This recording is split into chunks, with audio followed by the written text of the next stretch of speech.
Two dads and a Chaz putting trophies on the wall. Two dads and a Chaz is talking Green Bay Packers football. Not exactly qualified, but answers the call.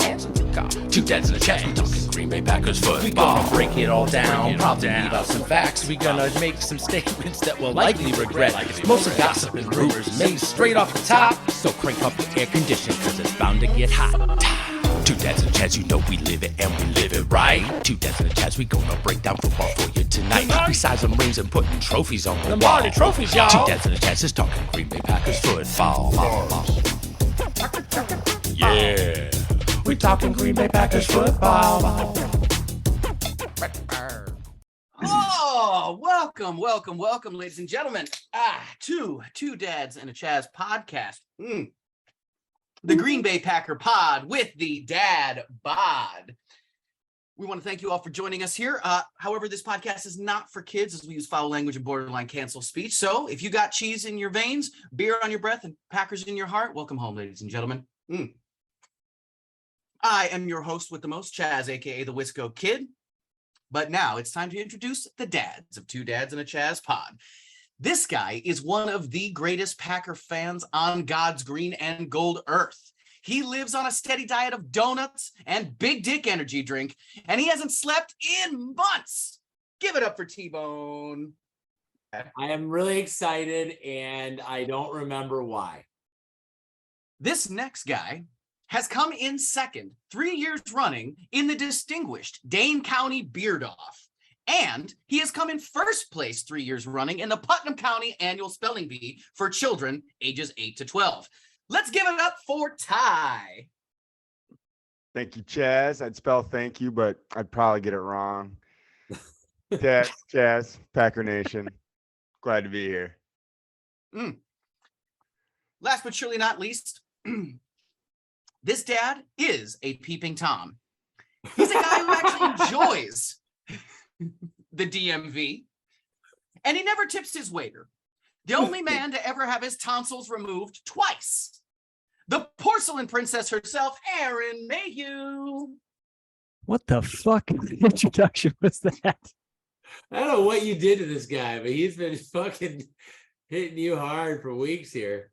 Yeah, I can say T-Bone, Ty, definitely missed you last week. It's really difficult running the show with just Chaz and myself. Buddy, my hat's off to you, sir. I know you'll be listening. I thought you did fantastic. But the boys are back in town, and we think a special guest might be joining us shortly. Yeah, well, we'll see if he can make time out of his busy schedules. He can stop banging his Swedish whores. But now we got to talk some football, ladies and gentlemen. We had a abysmal week against the Titans, and we're going to dive right into that right here. Ladies and gentlemen, we have a guest who decided to show up on time. This is our supposedly good friend. I've never met him. I can't tell if he's good looking or ugly, so we'll just go with ugly. This is Ryan, Eagles fan. Tell us a little bit about yourself there, Ryan. Coming to you live from a Motel 6. The Wi-Fi might be acting up. What's going on, Ron, Mexico? How we doing, boys? Go Birds! Go what?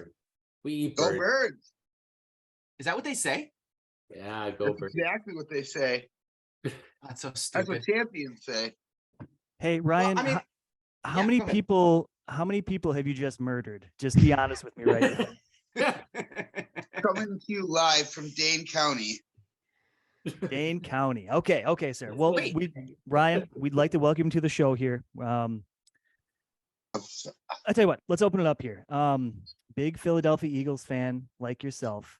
I think everybody on the show knows Why that is the question we all have.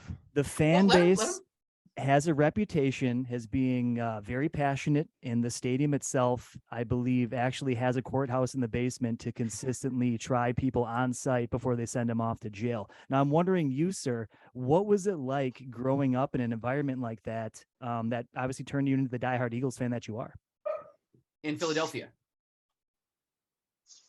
That's a great question. Well, it's a winning atmosphere. They've had one for a long time, and it's just easy to gravitate to. And as a young kid, I just liked what they had to offer. Huh.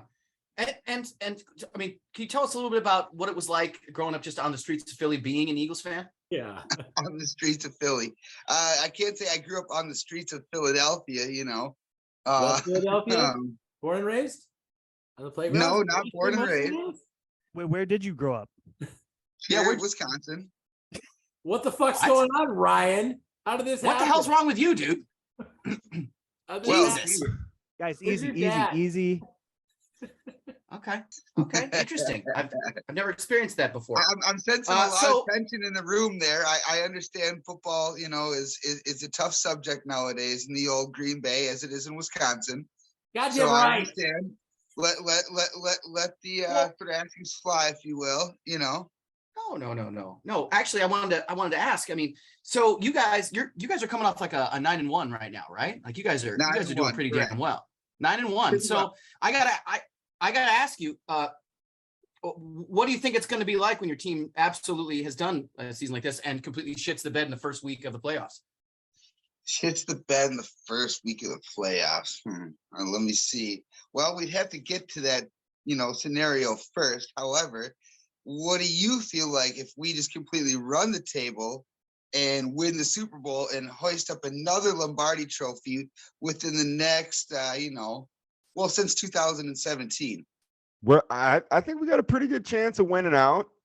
We could still be Win it there. out. We're gonna Win it win out. out. We're gonna win out. No, we're We're not. gonna win out. So that means you I still just have have- to beat us on Sunday. I have a question about the Eagles in general. You know, I'm studying the Packers week in, week out. I don't get, the expertise of a true fan from another team all the time. I just got to know, like, how do you feel about so many of your players being so old?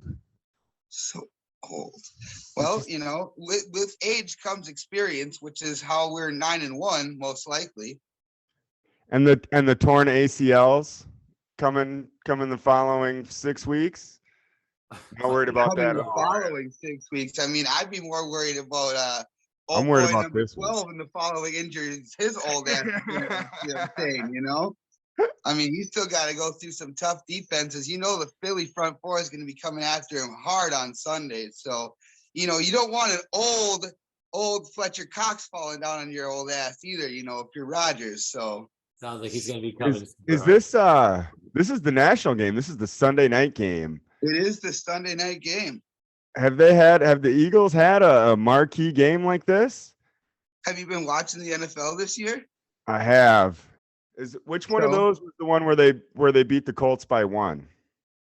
Well, see, that would have been Sunday morning, so that wasn't a marquee game. So you watch the box scores, but you're following. I appreciate it. Hey, to all our listeners out there, if you haven't picked up on the chemistry, Ty and the Shadow Menace actually used to live together back in the day. So there's a little bit of history there. Back, And, People out back of before he had to join the witness protection program. And Ryan, from what I hear, he used to dominate you in Madden, like on the regular. Ty, I mean, that's straight up facts. Am I wrong? I have been talking mad trash on the Madden score because even though you had McNabb, and if I recall, McNabb went 15-1 that season, it just feels a lot like Jalen Hurts is the new McNabb. What do you think, Stout? I mean, Well, Mexico. Jalen Hurts took over a milestone that McNabb didn't actually by going 8-1. See, McNabb didn't do that. He was a little upset about it, but it's all good, you know. Hurts is a young man. He's got a big future ahead of him, and he's ready to win the big game, and he's ready for the challenge. You know, And if Hurts- in a bottom line business, beating any team by a penny is a win. Last time I checked. Is it like I'm thinking about this game to come, and I'm thinking like a win for the Packers over these Eagles, that sets us up to run the table. But To the run the Eagles losing to table. the Packers, that could be spiral mode. Do you agree? No, it all comes down to the playoffs. We're at the second half of the season. We're playing for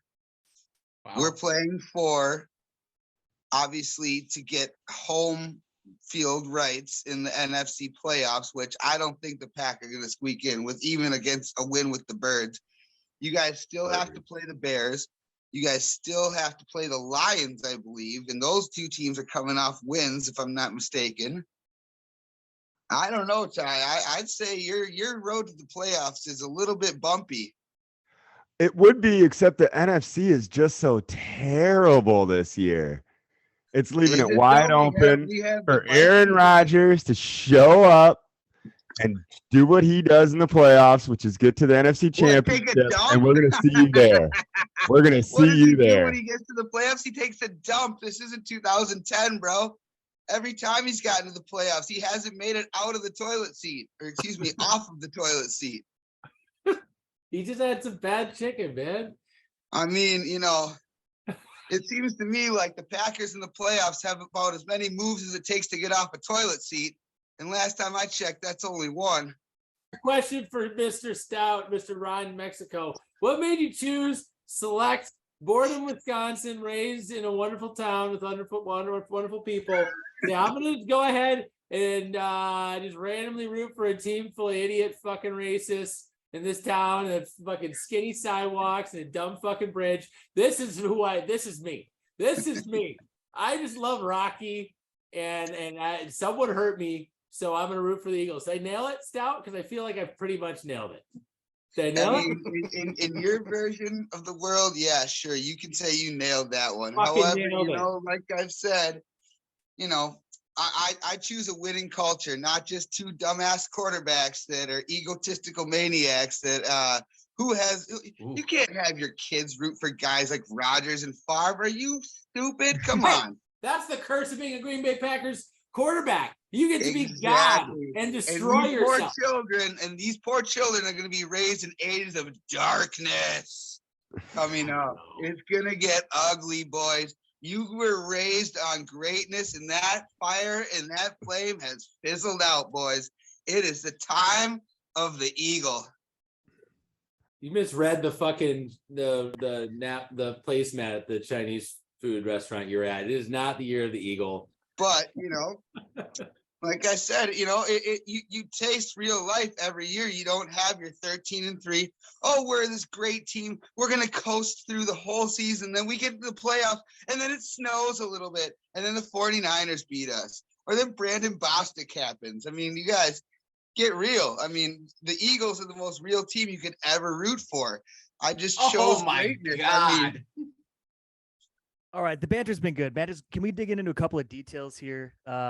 Ryan, Eagles fan, I would love to know, come Sunday night, what are kind of the strengths of this Eagles team? We don't have a lot of time to watch other teams, and I'm curious how you feel like they are going to attack the Packers. Well, we're going to have to put pressure on Rodgers. We just signed Sue and Linval Joseph, so those are two huge additions to the team. They're also extremely old. And, just like Ty, he should know age age can be a good thing. I mean, I see how crispy you look over there. So, hey, as long as you're still moving, baby. Old man Winter over there is talking shit about time. But so either way, I think Jalen Hurts, the moment a play breaks down, Jalen Hurts can be 10 to 15 yards up the field. And you guys are going to have to be able to play against a mobile quarterback. He also, we have A.J. Brown, we have Quez Watkins, we have Devonta Smith, we have some real big playmakers. Our run game, Miles Sanders, Boston Scott. We have all the right pieces. And could we back it up just briefly here, Ryan, Eagles fan? If you had to pick a weak point of the Philly team that we could potentially exploit in your mind, every team's got it. Like, let's just straight up here. Like, what do you think that is? Oh, our run defense. If you guys try to smash it all game with AJ Dillon and what's his face? Aaron Jones. If you guys try to smash it down our throats, you guys could get something going there. We try to fill in some holes, but we have two new guys that have played one game of football for us. So that is, if you watched any bit of that Commanders game against the Eagles Monday night, they ran it down our fucking throats. It was embarrassing. Well, I got to ask you, brother, any final thoughts that you want to say to our many thousands of fans listening here and Well, abroad? fans, this is a wholesome podcast. One you can grab the whole family to gravitate towards. Just want to thank our listeners, and hopefully here we make some new Eagles fans moving into the future. Once they're all going to see what happens on Sunday night, and they're going to say, "Wow, those guys are going to have Jalen Hurts for the next 10 years. Wow, I should probably start rooting for them." All right, cool. Well, we'll let you get some more ice on that corpse in the tub. All right, love you. Again, let's give a big shout out, boys, to our guests. Love you, Give a big brother. Shout out. Come on. Thank you. Appreciate for you stopping coming by, in, Rick. Ryan. Thank you. Thank Appreciate you. Okay, but right now, we got to go to our man Mayhew for the second quarter breakdown. Mayhew, throw him some stats. Boys, getting back on the Packers Titans train. We have some numbers here. They tell a tale. We're going to start off with the Titans, actually. I want to let everybody know that this offense was actually 31st in the entire league in passing.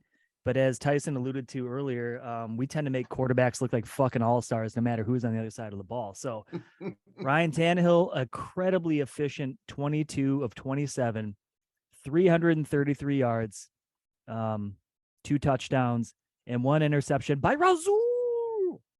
Quarterback rating of 128. Derrick Henry actually went 2 for 2 throwing the ball. Total of 4 yards into TD. He had a higher quarterback rating than Aaron Rodgers. Meanwhile, he also ran the ball I knew you were 20 gonna say goddamn times for 87 yards, only a 3.1 average. So in theory, I think the defense did what they were supposed to do there, but clearly not enough. Traylon Burks, the rookie, 7 catches for 111 yards. Impressive game from him. Moving on to the Packers. Aaron Rodgers, 24 of 39. Completion percentage of 61.5. 2 touchdowns. QBR of 99.4. Clearly, that thumb is not 100%. Aaron Jones, 12 attempts for 40 yards, worst of the year. A.J. Dillon, 6 attempts for 13. That is abysmal. Randall Cobb, the top receiver this week, 6 receptions, 73 yards, long of 28. He had some hop in his step, boys. I will say, for a man coming off IR, it was a shot in the arm that we badly needed, just not enough to get us over the edge. It doesn't fucking matter. Christian Watson, 4 catches, 48 yards, and 2 TDs. The man is electric. He's only going to get better and better. So there is some hope on the horizon, as it were. But let's dive into Pro Football Focus to get really, really depressed here. All right, we'll start with the good stuff. Top 5 offense coming in at number 1, T-Bone, Wiggly Leg Bakhtiari again. I think I got to stop calling him Wiggly Leg. This guy consistently plays good ball. 77.1, our top-rated offensive candidate. Randall Cobb, right there at number 2. And all the usual suspects, Christian Watson, Aaron Jones, fantastic. On defense, Chris Barnes coming in at number 1 at linebacker. That man did what he was supposed to do, created 4 stops, 2 against the run, and a sack on a scramble play. And then coming in at number 2, rookie Kingsley Enagbare. Chaz, you're clearly taking a smoke break, but that was my candidate for player of the week, my man, last time. This guy led the team with 3 pressures, and he also created 2 stops against the run. He does the dirty work, and nothing but high hopes for him. Preston Smith, Quay Walker also on that list. But now we get down to the fucking assholes you want to cut. T-Bone coming in at number 1 is the schnoz. All right, Tyler Davis with a 41.7. He basically played 3 snaps and missed blocks on every single one that he was on the field. Oh, God. Thanks, Ty. Yeah. Remember, Tyson, what was it? They're like, we think we see something in him. Remember last offseason? They're like, we might got something. It was just his nose. That's what we saw. Shit. A giant nose. That wasn't something. That was just a nose. Is that a Christmas tree? No, it's a nose. It's a nose. Coming in at number 2 is Sammy fucking Watkins. I got more to talk about on that guy a little bit later. And then we rounded out with Josiah DeGuerra and then Robert Tanya, boys, at number 5. Both guys just basically very little like route running and catches and extremely poor pass blocking. Bottom 5 of the defense, I think one of the lowest scores of the year here is Rudy Ford with a 33.2. Missed a tackle, gave up 3 completions, including 2 for first downs. And then Savage, of course, coming in at number 2, responsible for 31-yard completion. And then Jerron Reed. Yeah, we see your name a lot. But the surprising one, boys, Jair Alexander, 62.5, and Kenny Clark, 65.5. Not a good day for our elite. Not a good day. Quarterback, we'll touch on it one more time. 65.1. Right there in that sweet spot of mediocrity. Struggled under pressure, completing just 3 of 10 passes for 29 yards on 11 pressure dropbacks. Was decent, but not overly productive from clean pockets and off play action fakes. Off his 21 completions, 6 were thrown behind the line of scrimmage, gaining 11 yards. Man, we like throwing the ball there. And then he hit 2 of 5 passes thrown over 20 yards. Throwing to the middle intermediate area, he was just 3 of 8. Now, boys, last little nugget here. Special teams. Quay Walker, Adrian Amos, Rudy Ford, Tariq Carpenter all had tackles on special teams. Jonathan Abram committed another penalty. In case on Nixon returned 5 kickoffs for 108 yards, 2 punts for 37 yards, including a season-long 24-yarder. That is our bright spot. Peace on Nixon. There's not a lot of big dicks out there on Thursday, but I guess you might be the one and only. And then the Packers had an extra point blocked on a low snap attempt from Jack Coco. All 4 of Mason Crosby's kickoffs were also returned because the man just doesn't have the leg anymore. So, boys, there's something I want to jump into right away is special teams. I feel like we've been digging into coaches pretty hard as of recent, right? Mm-hmm. And I feel like, at least for me personally, like Rich Bisaccia has like flown under the radar. We brought this guy in as the guy that was going to turn it all around, paid him an incredibly large amount of money, have signed what appears on, to me, any fucking player he's come and brought to the table. People from the Raiders, and what has improved? What has his special teams looked any better than last year? It took this podcast basically 7 weeks of telling him to fucking pull Amari Rodgers off the goddamn field. And then he finally did. And, this guy deserves his share of blame. And I would like to get the rest of the team's perspective on this. Ty, can I start with you? Yeah, really high hopes. Brought in veteran special teams guys to just do veteran special team stuff. We heard all about We Fence. Oh, it's no longer special teams. It's just a group of guys who are going to change the game. And yeah, it's been the sad, same old. And look, it's really hard for a special teams to stand out. I mean, unless you have Devin Hester returning punts or some other, when we had Desmond Howard, right, exactly. Game changers. Those guys are very rare. All I'm asking is for mediocrity, really. I'm asking for average, don't F it up. And still, here we are, week 10, getting kicks blocked. And the best returner we have just started returning punts and kicks. This is crazy how little improvement we've seen with all the investment that was pumped into special teams this year. Oh my God, the Twitter feed's popping for the first time in what feels like forever. Okay, God, we got one here. We got one here, boys. This is a D. Peterson coming out of, it's local. This is Madison. And he says, "You guys are a bunch of fucking ass bag haters. Why are you blaming Rodgers for everything going wrong this season? It's about coaching and a lack of goddamn talent at the wide receiver position. He's the only hope we have on this team, and you guys need to fucking check yourselves. Hashtag bringing Super Bowl back to Green Bay." Look, Mr. D. Peterson, 828 out of Madison. I got to stop you right there. That is not what this podcast is about. That is not how this team feels. And, this is actually a great segment. It's been on my mind for a while now, and I'd like to open it up to the team. And I think, Ty, I'd like to start with you. Look, I'm hard on Aaron Rodgers the same way that a coach or even a dad is hard on his son. You see the potential. You just want the full potential. I'm not asking him to do anything that's beyond his ability. I'm just asking him to do what I know and what we all know he's capable of. And I'm not seeing it. And that's disappointing, and that's been frustrating, and that's why I've been hard on Aaron Rodgers. I will give him his props when he deserves them. But right now, he's been just squandering everything that everyone else around him has worked so hard to provide for him. And that's where the frustration comes out. I think Aaron Rodgers is an incredible once in a lifetime talent. I think that he's made his peace with the fact that he's not a leader before we made our peace with the fact that the quarterback of the Green Bay Packers is not your traditional leader. And so I rag on the guy. I'm hard on him, but it's only out of love. It really is. It is. I think that he is capable of giving us a Super Bowl this year, next year. He is a phenomenal talent. But when he starts playing a string of games like he did this year, it's easy to get frustrated with the guy because we know what he could do. I'm not going to sit here and praise him for his past when he is currently destroying my future.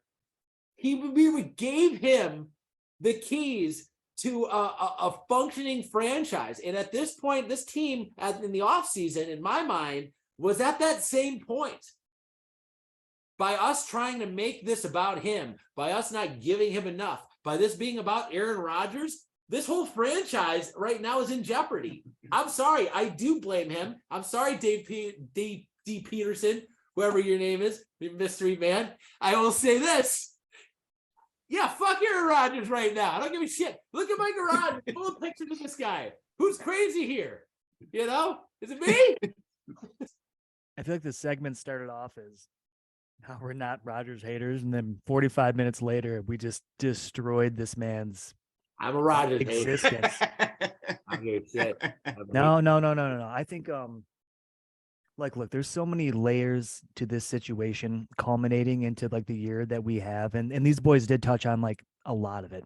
Man, injuries across the offensive line, a change at wide receiver, coaching staff issues, just a lot of things that have led up to an unbelievably subpar year across the board. But I look at other teams and I look at fucking like Detroit. Okay.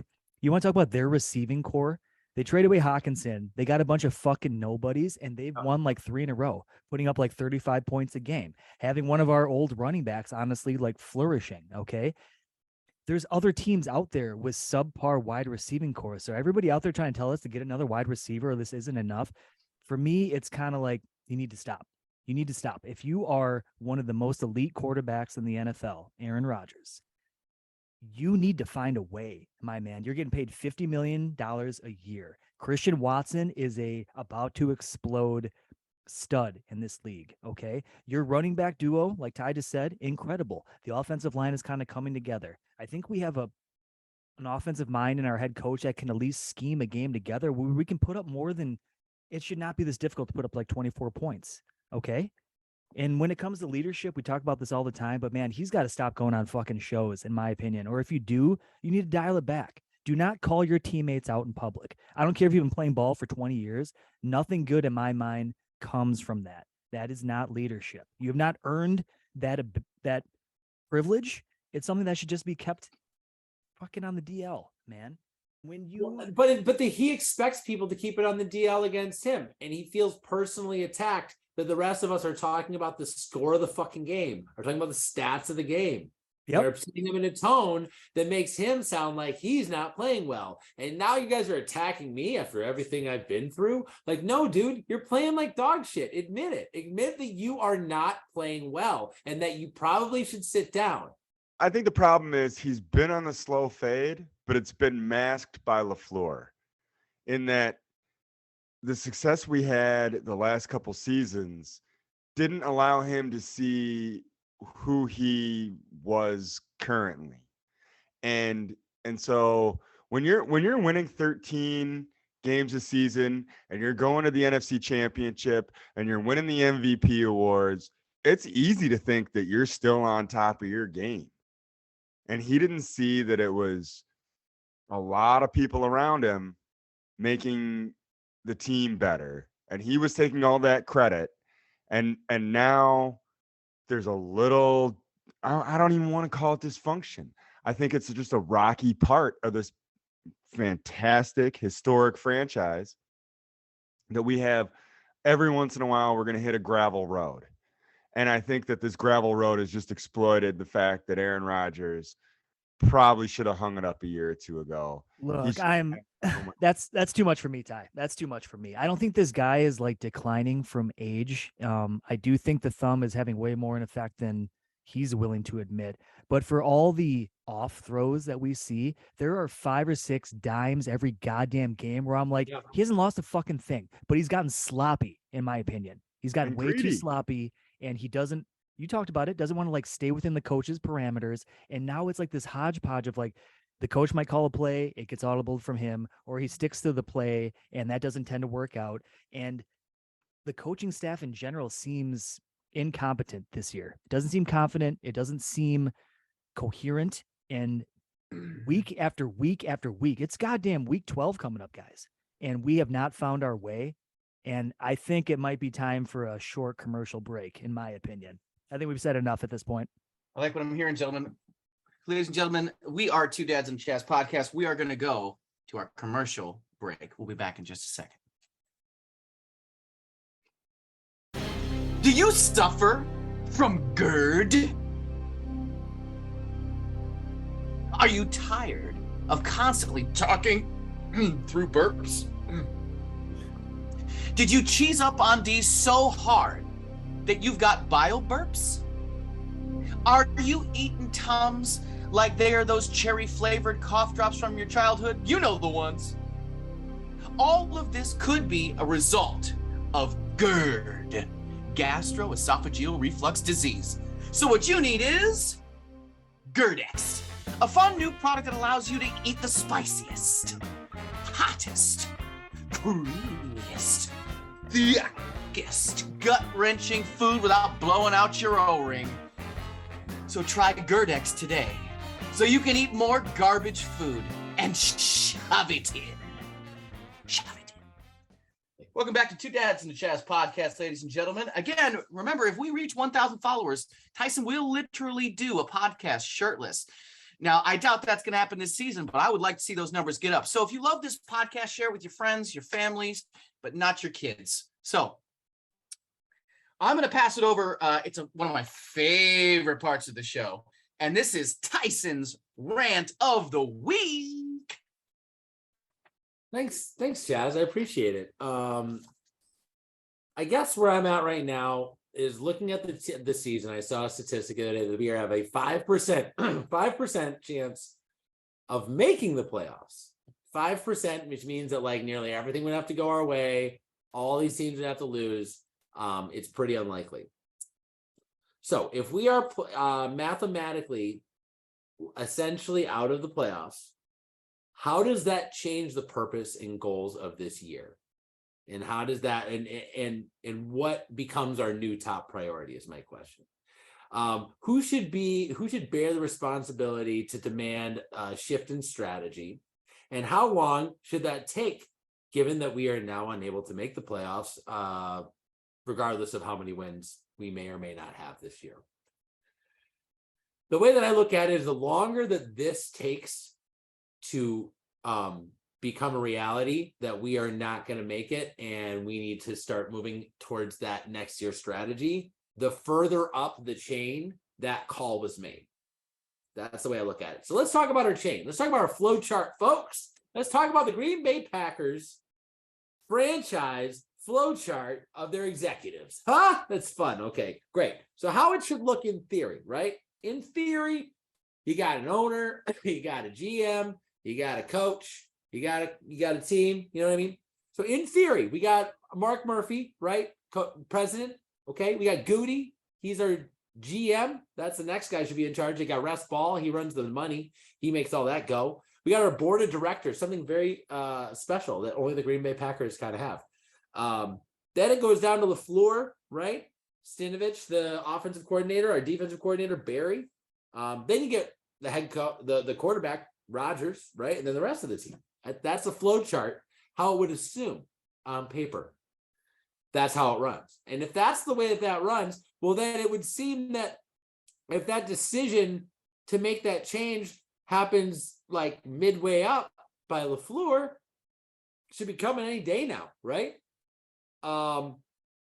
If it has to come by Murphy, it might not come until the last game of the year, because he has to make the most of that year, Here's what our reality of our flow chart looks like. It goes Mark Murphy, Aaron Rodgers, Ryan Gutekunst, Russ Ball, Aaron Rodgers, Stinovich, Barry, Aaron Rodgers, the rest of the team, and then Aaron Rodgers. As it stands right now, the way that I see it, our team is dancing around in circles to make sure that Aaron Rodgers is happy with every single thing that's happening. And I'm sure he's annoyed by that. They want to leave me alone, but also keep me involved,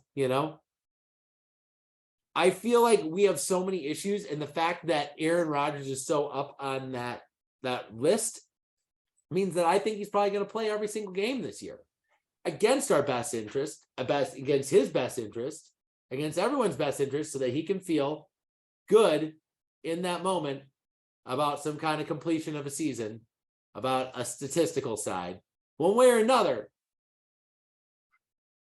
I think he's so high up the chain that even though the obvious best interest in the fact that this whole thing might have gotten blown up in theory because we drafted Jordan Love, we're still not going to even play the guy because it might offend number 3 on the list, Aaron Rodgers. And Jordan Love is way down there in that list. It's crazy to me that we are still in a position with this record, with this performance, watching this year, where we are worried about appeasing our quarterback that is playing at a Matt Ryan level of quarterback that is not that you get traded for playing like that. I keep saying 3 options, guys, three scenarios. 1, Aaron Rodgers chooses to continue and be our quarterback next year. And it's either going to be he finds the will to try in an offseason to get himself in such great shape that he brings himself back to the top of the mountain and brings our team with him, right? I'm having a hard time believing that that's possible, but it is possible, right? Number 2, he turns on us, blames the team, demands a trade. Honestly, this would be the best equity for our team if that's the scenario, right? 3, he chooses to stay with the team and we are forced to trade Jordan Love. And now we had to get the best we can out of that equity. But we never really knew what he had because we never really got him a chance to play. So to me, this is we're kind of stuck right now, America, the Green Bay Packers fans who love this team and have backed this team, who supported this team. And all we can do is kind of watch as we try to make a couple people happy and fail in doing so. And as a result, make the rest of America, that are Packers fans, very unhappy. I personally would like to break away and dovetail at the same time here. So Aaron Rodgers aside, I can say, in my opinion, this man has had some of the worst defenses in the league for fucking years, where like he put us on his back and, I'm not going to say he performed incredibly like in every year in the playoffs, but it was clearly lacking under like the Ted Thompson era. I think we've turned that around to a certain degree. But boys, I dug in a little bit here because I was really curious. Joe Barry, I think, is a fucking moron. I'm beyond done with this guy. I watched his last game against the Titans, and in crucial, critical downs, he has some of the more elite, athletically gifted cornerbacks in the league playing like 10 yards off when it's like 3rd and 6. And Ryan Tannehill is looking a goddamn superstar, just throwing easy fucking throws. 22 for 27. Where went over that shit? So I'm like, they're not even running complicated routes. No. They're just running 10 yards and turning around or running out routes. It's bad. It's bad. not even something that a halfway decent quarterback needs to like accomplish. So it's the most basic, simple routes.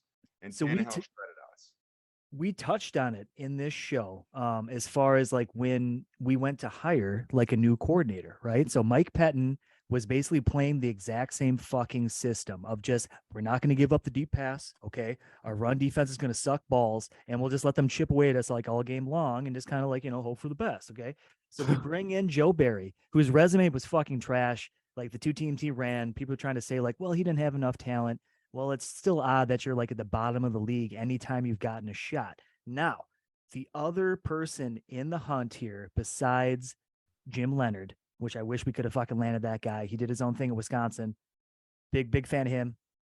Big future in front of him. A man named Ejiro Evero. And I didn't discover this till today. Okay, now this guy came up through similar systems and was actually a defensive.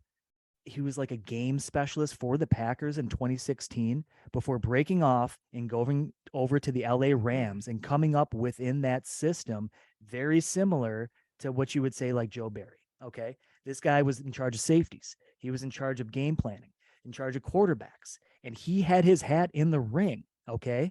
And out of the small amount of people that LaFleur had to choose, and this was like this is going to get you fired or this is going to give you success. He went with fucking Joe Barry, who we thought he was more comfortable with for whatever fucking reason. Okay. And here we are in like the bed that we made. Now, this other gentleman, 1 year later, was hired by the Denver Broncos to become their defensive coordinator. I bet you guys will never guess who the number one defense in the NFL is right now. Who was it? The fucking Denver Broncos. Okay. And they've got elite talent over there. Dude, and they lost, but the man is innovative. They lost talent last year. They lost Von Miller. They lost a bunch of guys that were. Guys, we have a bunch of players. He picked the wrong fucking man to join him out of like comfort or like a conversation, whatever. It was, I think, one of the most critical moves he had to define his career, and Matt LaFleur shit the bed. And if he spent just a little bit more time game planning and less fucking procuring his hair and fucking facial scheme, okay, I would feel a lot better about the situation. I don't want a coach that looks like he spent 2 hours in the fucking bathroom getting prepared for the sideline. God damn it. I want a guy that looks like a fucking evil man with like the sleeves cut off of his fucking, hoodie. You should look like shit because you haven't slept in 4 days. 3, 4, 5 days, and it's not it's just normal. Dude, the man, I'm sorry. LaFleur is just not a leader of men. I think he's a decent guy. I think he could be a okay offensive coordinator, but I think his time, man, is done. But this is what I guarantee is going to happen. This season's going to end. Joe Barry's going to get fired, and they're probably going to give like LaFleur like 1 more year to kind of figure it out. But honestly, boys, at this point, they need to fucking clean house, in my opinion. LaFleur can't fire anyone else. He's fired 4 coordinators in the last 3 years. It's going to be hard for LaFleur to attract anybody to work for him if he keeps firing everyone that's ever worked for him after 1 season. This is a pattern that we're developing now, and it's a dysfunctional one, and it needs to be cut off at the head. Go ahead, Tyson. I was going to say that the biggest issue, if I'm in that scenario, I'm a head coach in the NFL. My job is to break down the next week's opponents first and foremost, make sure that I fix what we did last week second, right? Then I also need to make sure that we are looking at the entire picture and righting the ship and making the necessary adjustments to do that. This guy's distracted, man. This guy doesn't have time to do his job. He's not thinking things out. He's surviving the day, the week, the month, the year. This guy is not making moves that he thought ahead of time. He is reacting and making the best and hoping whatever we should be able to. I mean, you know what I mean?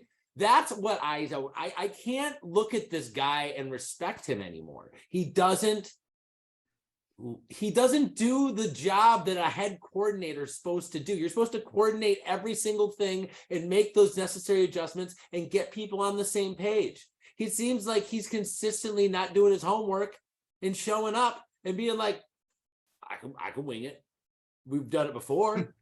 If that's where we're at, if he's done it before, like, yeah, you're leaning on Aaron Rodgers too much. You're leaning on all these people too much.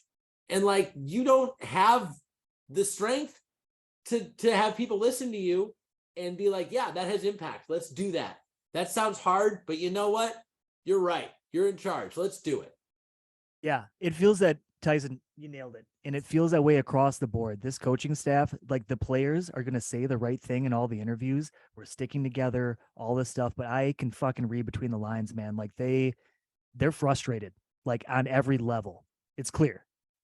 It's seeping out of oozing out of the walls of fucking Lambeau. I've been there. People have been there. I work in a new place. It's Open Restaurant America. It's exciting stuff. And one of the people. Don't you do it. one of my new Don't you customers, plug it. I'm not Don't doing you it. plug I'm it. not plugging it. We're Let's not go to a quick sponsor commercial yet. break. Yeah, no, listen. One of my customers went to that game last week, and she was saying that it just felt like the majority of the people didn't have hope. They didn't believe as soon as things started going wrong that we were going to right the ship, even though we had a great game the week before against Coach McCarthy at home. Everything felt great. Like she's buying tickets to go on a Thursday night, short week. And as soon as things start going wrong, the whole place knows what's happening and what's going to happen. And somehow Matt LaFleur is flabbergasted and Aaron Rodgers is so upset that all he can do is stare at the Jumbotron with the Tucker Carlson look on his face of how is this happening? Look around you, read the fucking room, man. The room is on fire. Someone needs to put this fire out, right? We don't need to just keep being like, no, the problem is not the fire. The problem, everyone needs to not pull ranks first and foremost, what the fuck are we talking about here? We got to move into the 2-minute warning. I want to ask a tough question just because everything is so up in the air right now, but I want us to try and have some positivity with who's going to have a big dig day. I want to hear your immediate prediction for who is going to at least give us something to cheer about. Ty, who's going to have a big dig day? Well, coming off of last week, you think the logical answer would be Christian Watson. However, we've decided we're going to use Aaron Jones in 50% of the games, and we're going to do it every other day. I think Aaron Jones runs for 120 and 2 touchdowns and has a very big dick day against the Eagles. Tyson, who's going to have a big dig day? I think that Russ Ball has a lot more impact at this point in the season than most people think. He's saying, hey, gang, so our top player that we're paying money to, not really getting it done. Who's number two? Aaron Jones. Okay, we're going to only give the ball to him. We got to sell tickets. We got to feel good about the money we're paying him. And we need to somehow feel good about the fact that we have a backup quarterback making $8 million. We got to feel good about giving him $20 million next year. We got to give the ball to the guy that makes the money so I don't lose my job. So I think that we are going to see nothing but Aaron Jones until we get him hurt. And I think that will happen around the third quarter. And then we're going to see an awful lot of A.J. Dillon. And Aaron Jones will come back because that's how he rolls in the fourth quarter. And I could see Aaron Jones thus having the big dick energy player of the game. Boom, big dick energy. Aaron, who's going to have a big dick day? I'm going all 3 phases here, my man, Chaz. So I'm going back to Kingsley and Enagbare on defense because I like what this kid's doing. He's getting his opportunities, and I think he's going to play just solid on the outside, but he's going to get a sack, maybe even 2. This boy's going to explode on the scene. Special teams going right back to Keyshawn Nixon. I feel like we are due for a to the house return. You know what I mean? Can we suck the life out of that stadium? Yes. Just give me 6. Give me 6, Nixon. And then despite the long-winded rants from almost everybody on this show, I think A-Raj might show up and rub this fucking shit in our face on Sunday night, national television. Ty, you heard it. Wow. Tyson already left the scene. I think this guy's going to finally eclipse 300 yards. He's going to find a way, and it'll probably all be for naught because we'll lose the next 3 games to Detroit and Chicago. But this game coming up, God damn it. Oh, A-Raj is going to show. Well, then let me I want to stick with your positivity. What's your score prediction, Aaron? 27-20 pack. 27-20 pack. Okay. Ty. Packers 22, Eagles 21. Oh shit. And Boney, give it to me, Bone. Already said it. And I hate it. I think the Packers are going to lose by 20 points. Fuck the Eagles. Only because I've got nothing to lose and this team has everything to lose. I'm going to go with a classic prediction of 97-2 for the Packers. Now, I'm fully ready for it to also be 97-2 against. So we're going to end this podcast the same way we end it every week, ladies and gentlemen, with a hashtag. And this week, I'm feeling like it's going to be Eat a Dick. Feeling like Eat a Dick Eagles feels good to me because it just feels right. Dick feels right. You know, Dick just feels right. That could happen. It feels like an Eagle could eat a dick. You know, that could happen if the dick was in the right spot. The Eagle's hungry. So everybody out there listening to Two Dads and Chats podcast, please follow, like, share with your friends and family. Remember, not your kids. If you like what you hear, comment. If not, comment as well. We don't care. We don't actually read the comments. So No, we don't. We really don't. We're going to be coming to you again, and we're going to hope this game goes well. I love all of you gentlemen. I want to say thanks to Ty. I want to say thanks to T-Bone. I want to say thanks to the Porcelain Princess. Ladies and gentlemen, a 3, 2, 1 hashtag Eat a Dick Eagles. 3, 2, 1 hashtag Eat a Dick Eagles. Eagles. Two dads and a Chaz putting trophies on the wall. Two dads and a Chaz is talking Green Bay Packers football. Not exactly qualified, but answers the call. Two dads and a Chaz talking Green Bay Packers football. We gonna break it all down, probably leave out some facts. We gonna make some statements that we'll likely regret. Most of gossip and rumors made straight off the top. So crank up the air condition, cause it's bound to get hot. Two dads and a Chaz, you know we live it and we live it right. Two dads and a Chaz, we gonna break down football for you tonight. Besides some rings and putting trophies on the wall. Marty trophies, y'all. Two dads and a Chaz is talking Green Bay Packers football. Yeah, we talking Green Bay Packers football.